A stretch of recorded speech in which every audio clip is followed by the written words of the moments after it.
ನಾವು ಟ್ರಿಪ್ ಹೋದಾಗ ಹಿಂಗೆಲ್ಲ ಆಗುತ್ತಂತ ನಿಜವಾಗ್ಲೂ ಅನ್ಕೊಂಡಿದ್ದಿಲ್ಲ. ಇದು ಬಂದ್ಬಿಟ್ಟು ಟ್ರಿಪ್ ಇಂದು ಪಾರ್ಟ್ 4 ವಿಡಿಯೋ. ಆಂಜನೇಯ ನಿನ್ನ ಈ ಆಶೀರ್ವಾದ ಈ ಭಕ್ತನ ಮೇಲೆ ಸದಾ ಇರ್ಲಿ ಅಂತ ಹೇಳ್ಬಿಟ್ಟು ಅಂಜನಾದ್ರಿ ಬೆಟ್ಟಕ್ಕೆ ಮತ್ತೆ ಬರ್ತೀನಿ ಅಂತ ಹೇಳ್ಬಿಟ್ಟು ಸೀದಾ ಇಲ್ಲಿ ಬಂದು 4 ಪೂರಿ ತಿಂದ್ಬಿಟ್ಟು ಆಯ್ತು.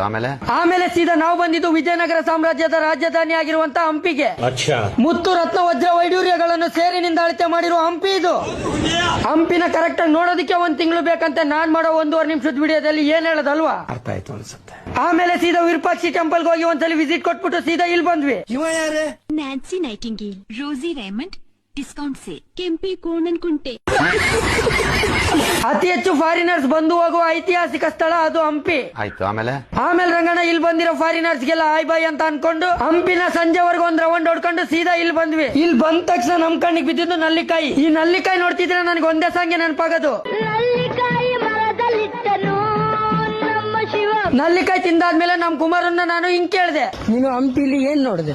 ಹಂಪಿ ನೋಡಿದೆ, ಇನ್ನೇನ್ ನೋಡ್ಬೇಕು? ಇವ್ನ್ ನನಗೆ ಹಿಂಗಂದ್ಮೇಲೆ ಇವನ್ ಹತ್ರ ಇನ್ನೇನ್ ಮಾತಾಡ್ಬೇಕಲ್ವಾ? ಸ್ವಲ್ಪ ಡಿಪ್ರೆಷನ್ ಅಲ್ಲಿ ಇದೀನಿ, ಸೀರಿಯಸ್ ಆಗಿ ನಾನು ಡಿಪ್ರೆಷನ್ ಅಲ್ಲಿ ಇದೀನಿ, ನನಗೆ ಆಗ್ತಾ ಇಲ್ಲ ಇರಕ್ಕೆ ಒಂಥರ.